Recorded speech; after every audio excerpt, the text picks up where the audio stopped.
Terus saya noleh. Astagfirullahaladzim. Apa itu?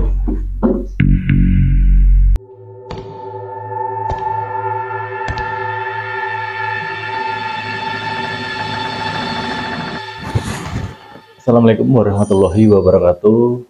Terima kasih teman-teman yang sudah klik video ini. Semoga teman-teman dalam keadaan yang baik, yang sehat, dan dilancarkan rezeki. Oke, kembali lagi dengan saya Danang Setia Nugroho akan membagikan cerita misteri untuk malam ini. Yuk ikuti cerita dari saya. Intro dulu.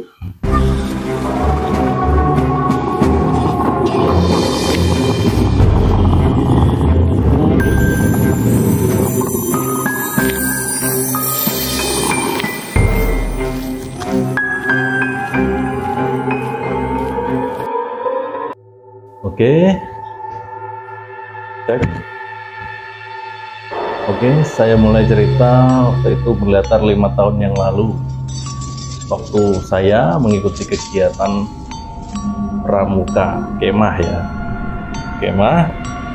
Waktu itu kegiatan pelantikan laksana. Saya sebagai alumni mengikuti kegiatan tersebut karena dapat undangan dari yang mengadakan acara, ya saya ikut saja. Waktu itu kegiatannya itu 2 hari, Sabtu dan Minggu. Nah, singkat cerita, saya menghadiri acara itu dan ikut briefing untuk menjalankan acara.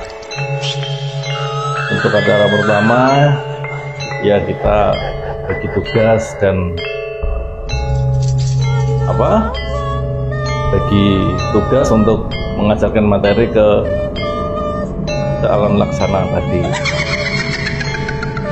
Terus udah bagi tugas loh, terus kita menempati pos masing-masing. Kebetulan waktu itu saya mendapat untuk mendampingi P3K. Nah, tentu ini karena ini cerita misteri, kita singkat untuk kegiatan formalnya acara pagi ya lancar seperti biasa. Waktu sorenya kita cari jejak. Untuk rute cari jejaknya kita konsep untuk laksana bersama kita alumni juga ikut dilibatkan. Seperti itu ya, biasalah ada tempat yang angker, itu emang harus dilalui untuk uji mental peserta. Langsung saja kita cerita ke malam harinya. Malam hari itu, waktu acara dimulai, untuk menambah suasana agar lebih dramatis, lebih menakutkan untuk peserta, karena istilahnya jerit malam, peserta diharuskan untuk mengikuti rute misalkan satu sangga. Setiap stasiun nanti ada satu materi yang diajarkan. Waktu memasuki acara pertama jerit malam itu, sebelum kita mulai ada apel dulu. Setelah apel ada himbauan, istilahnya diarahkan tujuannya mengikuti kegiatan hari ini ya seperti ini ya, intinya kegiatan pramuka tadi.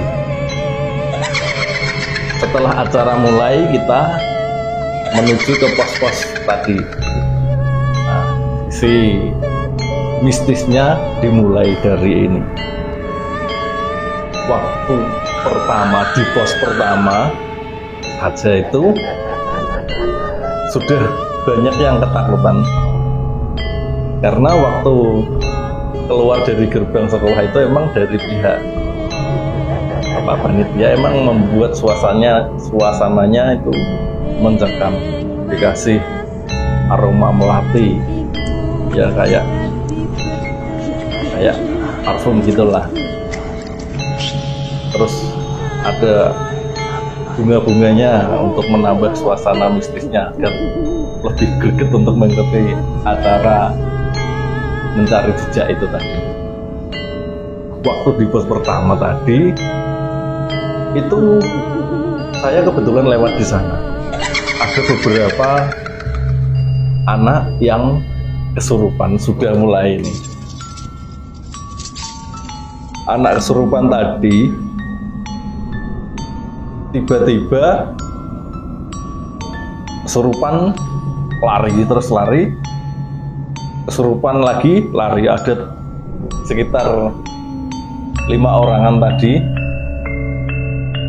ada sekitar 5 orangan toh yang kesurupan itu lari loncat-loncat. Yang ngejar adalah para alumni.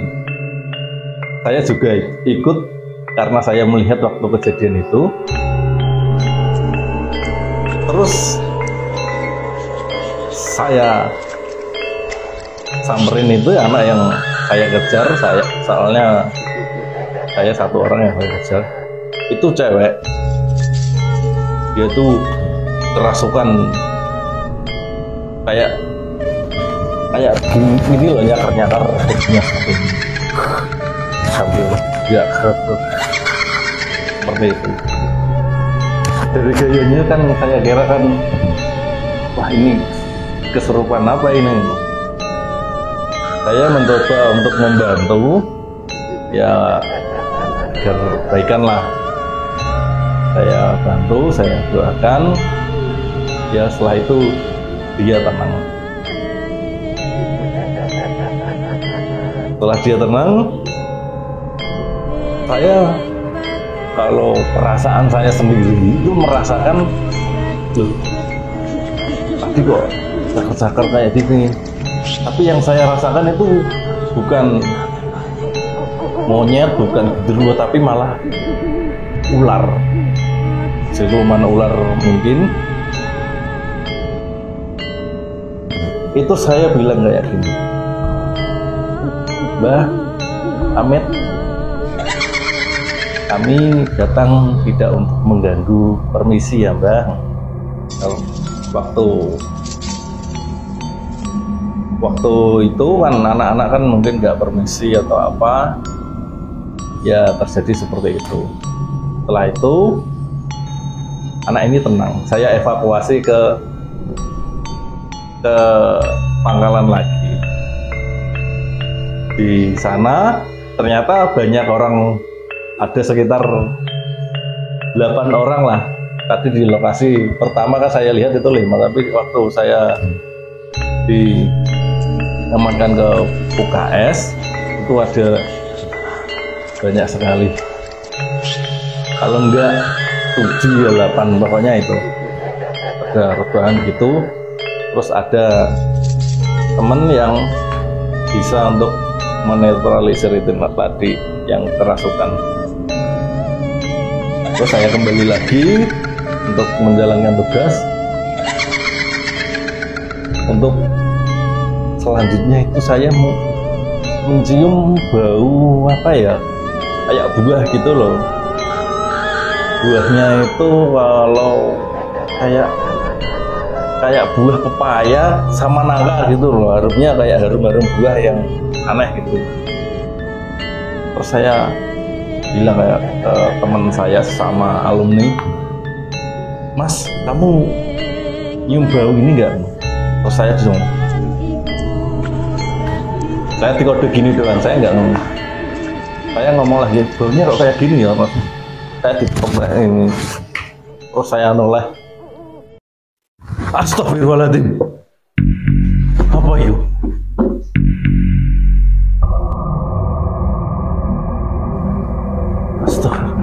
Apa ya? Apa ya tadi? Ya tadi saya melihat sesuatu kayak bayangan, nggak tahu apa ya.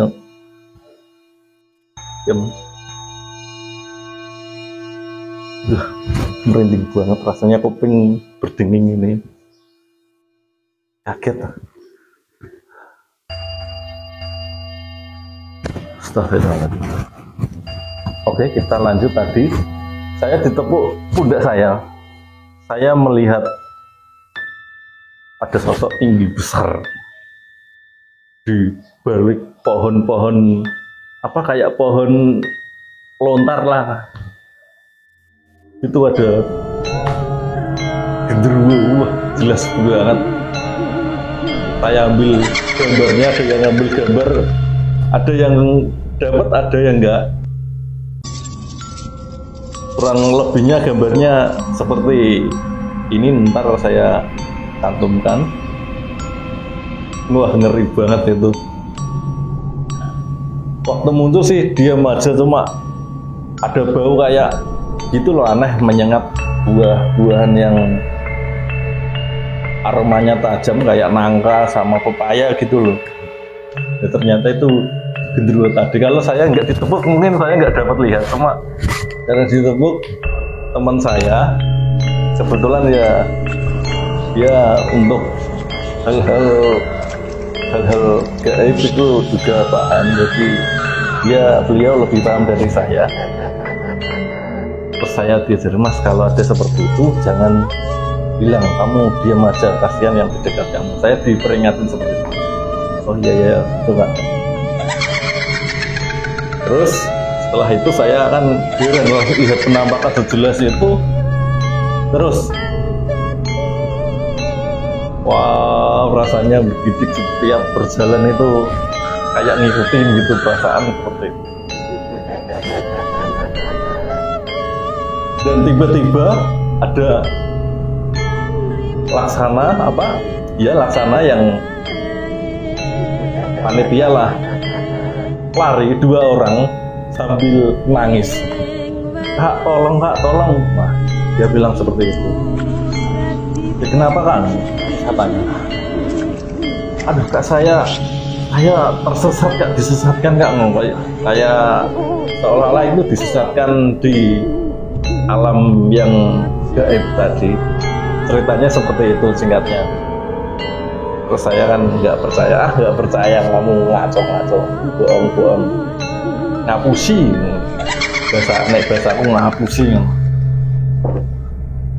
Dia itu nangis sampai bajunya kotor, katanya jatuh bangun.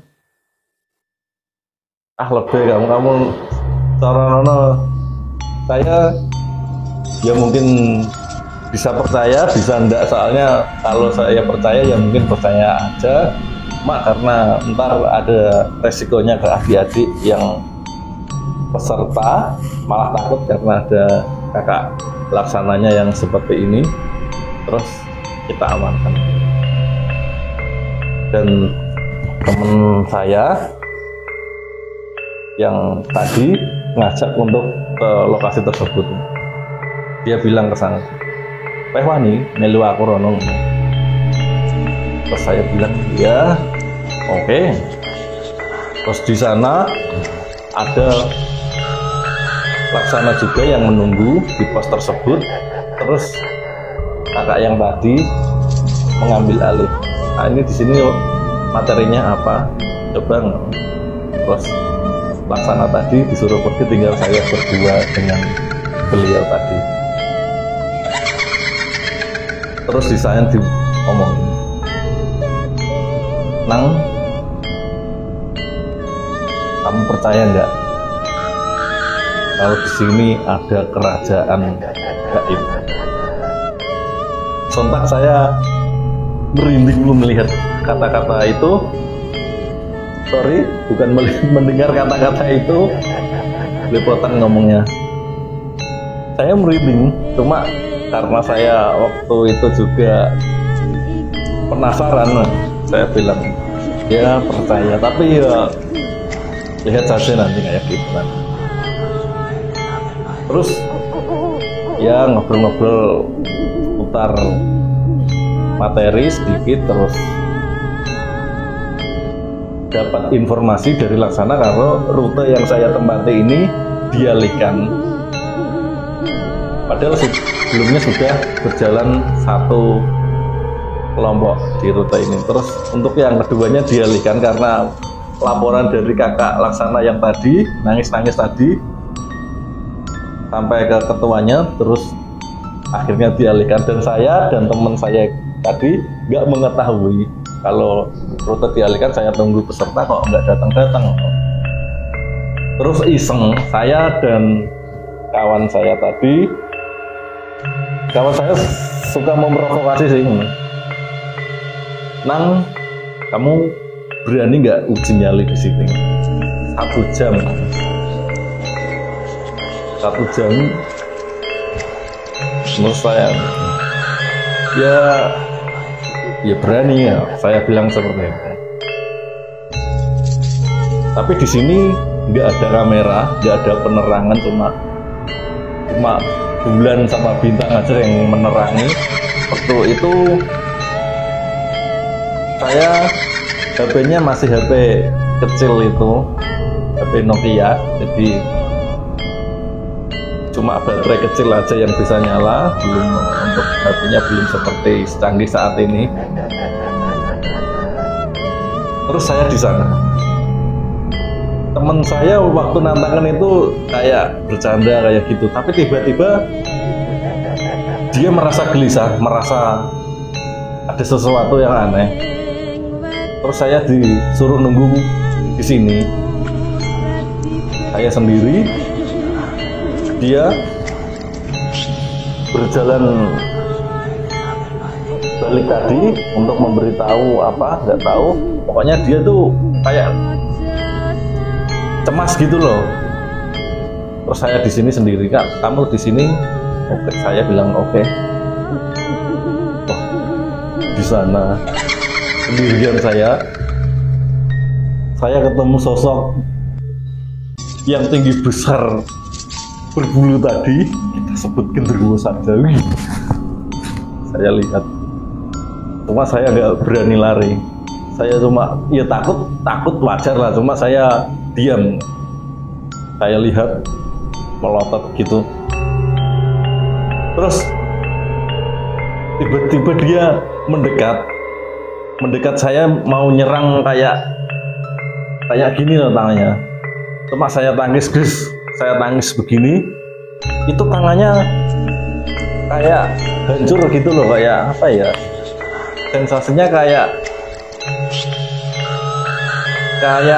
apa, kayak daun lah, kayak daun yang kebakar gitu, langsung pres gitu, jadi abu gitu.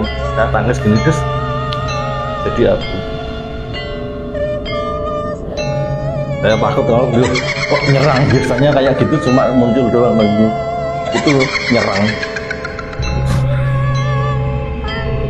Terus ya saya di sini ya takut, cuma tetap bertahan di posisi itu karena tadi saya berusaha untuk 1 jam di sini.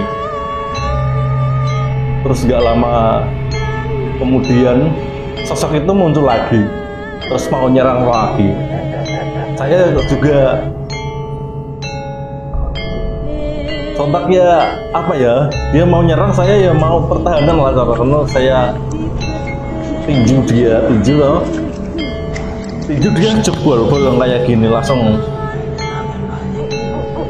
rasanya itu kayak apa ya, kayak abu gitu loh, kayak daun kalau kebakar itu langsung pres kayak gitu, kayak seperti itu rasanya, sensasinya. Dia cuma ketawa kayak gitulah, pokoknya dia ketawa. Saya waktu itu ya biasalah, kata-kata anak muda paling ya misuh-misuh dikit. Di sana ternyata setelah genderuwonya tadi hilang, ada banyak kayak apa ya, kayak kucing gitu, kucing. Saya lihat kayak kucing Anggora itu, cuma ukurannya gede-gede, ada 3. Dia mau nyerang lagi, perkiraan saya, cuma dia tidak nyerang, cuma kayak gini maju mundur gitu loh. Saya ya berdiri, saya ambil apa, ranting-ranting pohon yang saya hapet-hapetkan gitu, dan kabur lagi. Dan ada suara kayak suara apa ya, suara babi mungkin ya, kayak seperti itu. Apa suara yang makhluk tadi atau gimana, atau babi siluman, saya nggak tahu. Pokoknya di sana itu banyak sekali makhluk-makhluk yang memunculkan diri di depan saya. Terus ya saya, perkiraan saya itu sudah 1 jam. Sudah 1 jam saya mau balik nyusul teman saya tadi ke pangkalan. Saya dihadang makhluk yang sangat besar di rumah, pokoknya gede banget. Dia melotot ngeliatin saya cuma ini mundur lagi, ini mundur lagi. Itu semacam apa ya, ya ada wujudnya gitu loh. Wedi, tidak bayangan, padat sekali bentuknya, seperti bentuk gitu tapi gede. Kalau saya nyebut itu kayak reco itu loh, reco yang apa, sosok raksasa pegang ini biasanya di gapura-gapura itu. Yang itu makhluk itu yang menghadang saya, nggak bisa balik. Saya cari jalan, orang gede segede rumah sekitar 5 meter lah, dia menutupi jalan ini lebih, soalnya jalannya sempit sekitar 2 meteran, soalnya jalan setapak di persawahan kayak gitu, kebun-kebun. Saya cari jalan ke sana, saya teriak-teriak teman saya ambil ponsel saya mau telepon, nggak ada sinyal. Saya pakai penerangan dari baterai HP saya tadi. Saya cari jalan keluar, mau cari jalan balik itu loh tadi, soalnya jalannya setapak gini. Saya semak-semak kembali lagi ke jalan yang tadinya satu, cuma jalan setapak sekitar 2 meteran ini, itu ada 3 cabang. Jalan tadi telu, wah ini aku metunding. Terus saya coba yang paling kiri, saya coba sambil ini apa, buka semak-semak, jalan buntu, kembali lagi ke pertigaan tadi. Terus yang tengah malah ada kali, terus kembali lagi ke yang paling kanan, ada kali lagi. Jalan ini gak ada tembusnya, aku cuma bolak-balik gini. Terus saya ke titik awal tadi, makhluk besar tadi tuh sudah hilang. Jalannya malah yang jalan balik juga tambah jadi 2. Waduh, saya baru ingat kalau ada Laksana sebelumnya yang nangis-nangis mungkin mengalami hal yang seperti ini. Itu saya alami yang, waduh, pokoknya takut banget lah, nggak bisa balik di sini, kebingungan karena dibuatkan jalan yang banyak. Jalan itu yang awalnya 1 ya teman-teman, itu jadi yang sini 3, yang sini 2, jadi 5 cabang. Terus gimana ini solusinya? Saya ya berdoalah, minta pertolongan, perlindungan Tuhan. Semoga saya, Allah Subhanahu wa Ta'ala, semoga diberi keselamatan. Di sana saya diancam, ada yang ketawa gitu, kayak perempuan ketawanya, nggak ada sosok. Aku tahu itu suara kuntilanak atau kayak gombel ya, cuma nggak ada penampakan, cuma ada suara tadi. Terus ada yang bilang bunuh aja, karena bahasanya patenya ini saya mau dibunuh oleh makhluk tadi. Wah, saya nggak bisa kabur, nggak bisa lari, otomatis saya ikut ngelawan tadi. Tak lawan nih sampai ya ada menangnya ada kalahnya. saya kayak dibanting gitu, dibanting gini, nggak ada wujudnya, cuma saya kebanting-banting sana sini, ya bonyok kabeh lah tangan-tangan ini, bonyok pokoknya. Karena di situ semak-semak, saya dibanting-banting di situ. Terus saya nemu kayak tongkat gitu, warnanya putih. Saya kira itu pipa perawan, ternyata saya pegang itu besi. Saya sabutkan makhluk-makhluk tadi. Bus, bus, bus, bus. Baru saat itu saya bisa ketemu jalan yang seperti awal tadi. Nggak tahu ini tongkatnya siapa. Tongkatnya itu warnanya putih, di kegelapan itu terlihat putih gitu. Saya sabut-sabutkan tadi, saya bawa tongkatnya, saya bawa sampai pulang ke pangkalan lagi. Itu yang tadinya dinyali 1 jam tadi, ternyata itu sampai pagi. Bagaimana itu teman-teman? Perasaan saya sudah capek, linglung pokoknya wes. Cuma saya nggak nangis-nangis kayak Laksana yang sebelumnya. Udah capek, linglung kayak ketemu, cari temanku yang sebelumnya saya cari, saya telepon kok nggak aktif. Ya pokoknya waktu kejadian tadi telepon pun nggak berfungsi ya teman-teman. Saya lupa menceritakan ini. Waktu saya kembali ke pangkalan baru HP berfungsi, ada sinyal lagi maksudnya. Terus di hari itu ya saya istirahat sekitar sampai jam 9, saya bangun lagi mengikuti kegiatan. Kegiatan yang ya pokoknya hari kedua itu game lah cara ngomong. Untuk kegiatan renungan malam, cerit malamnya sudah terlaksana. Saya ikuti kegiatan itu ya happy lah. Terus malamnya saya kemas-kemas. Saya pamitan dengan Laksana yang bertugas. Kak, saya mau pamit. Loh kok buru-buru Kak, saya bilang. Loh katanya 2 hari. Sekarang kan Sabtu sama Minggu. Saya bilang 2 hari. Kan 2 hari ngono. Loh ini lagi 1 hari ya Kang. Loh, terus saya nggak percaya, saya tanya ke orang lain, ini hari apa ini? Ya malam Minggu ngono. Terus saya cari teman saya tadi, dia nggak dapat dihubungi. Ternyata 2 hari yang saya alami itu baru 1 hari di lokasi. Oh berarti yang 1 hari ini saya ngapain dong? Terus ya terpaksa saya ikuti kegiatan lagi.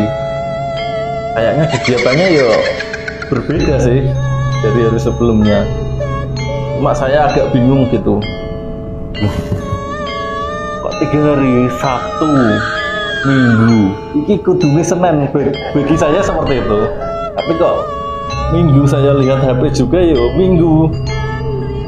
Nah, saya tanya apa pembina yang saya kebetulan pembina waktu itu, saya tanya ini dari apa Bu? Kebetulan ibu-ibu ini ya Minggu. Saya diem aja, oh iya gitu. Berarti misteri itu yang saya alami. Singkat cerita, acara itu sudah selesai. Saya sudah pulanglah ke rumah. Saya menghubungi teman saya tadi, baru bisa nyambung. Saya telepon, saya ajak ketemuan. Lah, waktu ketemuan tadi, saya cerita, dia malah mengalami hal yang sebaliknya. waktu saya mengalami 3 hari, teman saya tadi 2 hari, dia mengalami 1 hari, katanya seperti itu. Ceritanya kebalik dengan saya. Dia itu di sana itu cuma sebentar keluar tadi, cuma dari tempat saya uji nyali sampai keluar itu sudah selesai acara. Berarti kan dia menjalankan waktu 1 harinya di hari Sabtu dan Minggu. Wah, aneh, serem banget, luar biasa. Itu cerita dari saya dan rekan saya. Ya, intinya misteri apapun bisa terjadi dalam hidup kita. Jadi nikmati saja. Oke, saya cukup video kali ini. Semoga dapat menghibur teman-teman yang suka channel-channel misteri. Saya tutup video kali ini. Wassalamualaikum warahmatullahi wabarakatuh. Oh ya, jangan lupa untuk like dan subscribe-nya ya teman-teman. Terima kasih.